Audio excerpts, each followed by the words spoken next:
A significant portion, if not all, of our suffering stems from our preoccupation with our thoughts. Surprisingly, we have become addicted to both thinking and suffering. It strangely provides a sense of comfort. Being negative is often more familiar and easier than being positive. Over the years, these thoughts have taken charge of our decisions, mood, and actions, leading us away from reality. However, after watching this video, you'll gain a clear understanding that you are not your thoughts. Repeatedly recognizing this truth will gradually eliminate suffering from our psychological challenges. So, when I assert that you are not your thoughts, it holds true. Even though they might feel like you, share your voice, or sometimes present another voice, they are not inherently you. Because you are the awareness that observes them, thoughts depend on you to exist. However, you can exist independently of thoughts. When you're not engaged in thinking, it doesn't feel like you've vanished or ceased to exist. The transient nature of thoughts contrasts with the enduring nature of your true self. You, as awareness, remain constant and unaffected by the comings and goings of thoughts. Your essence doesn't depart or fluctuate. It's vital to recognize that awareness precedes thoughts. They emerge within it, not the other way around. As a brief experiment, close your eyes for a few seconds and notice the space before a thought arises. This simple act can illustrate the primacy of awareness in your experience. Consider this: how could you possibly be a thought when you're the one observing it? Anything you can perceive, whether it's a thought, your body, a TV, or a phone, is an object. You, as consciousness awareness, are the subject, the observer. It might feel like you've identified with your thoughts throughout your life, especially during moments of overthinking. However, in reality, there isn't a distinct thinker, there's just an observer.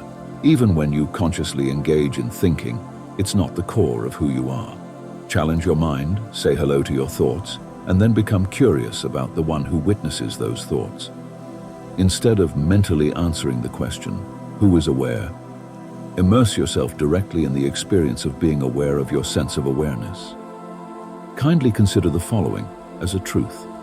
Your ego or thoughts might attempt to resist this idea, trying to shield you from accepting it. The ego doesn't easily let go. It wants to maintain control over your life. It may present excuses and unnecessary questions to keep you entangled in the belief that you are your thoughts. However, pause and ask yourself, who is the one aware of your ego engaging in this resistance? You exist as the awareness itself. Anxiety, fear, worrying, ruminating, and overthinking will persist until you recognize this fact. Observe how, when you try not to think, thoughts persist. If you were the thoughts, they wouldn't persist. It's you giving attention and energy to those thoughts that keeps them going. The illusion is thinking that you are the one thinking, but in truth, you are the one aware of thinking occurring. Thoughts didn't exist when you were born. Despite not having thoughts, you still existed, and you've always been here. Our current identification with things we're not obscures the understanding of our true selves. Once again, you are awareness, the awareness of everything. It's entirely possible to sit and observe your thoughts without being affected by them. Imagine it like watching words on a TV screen. You can see them, but they're not you. This realization is liberating.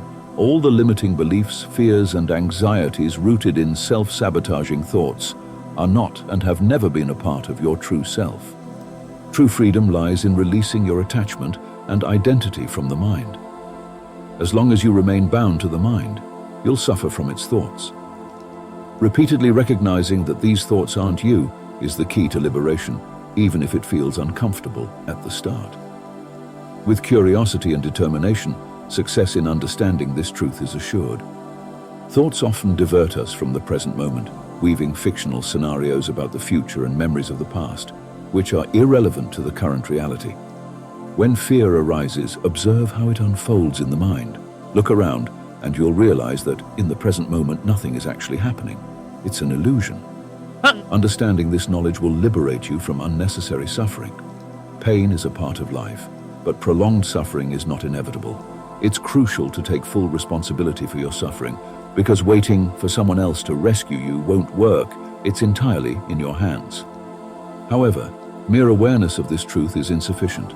You must personally experience the separation from your thoughts. Self-inquiry meditations are a powerful tool for this. Dedicate some time each day to sit and become aware of your awareness. Embrace that experience, recognizing the essence of your true being. Gradually, you'll uncover your genuine self, much like how thoughts naturally emerge. I trust this has expanded your understanding, and if you have any queries, feel free to leave a comment. Thank you for watching, and don't forget to subscribe for more knowledge. Stay blissful until next video.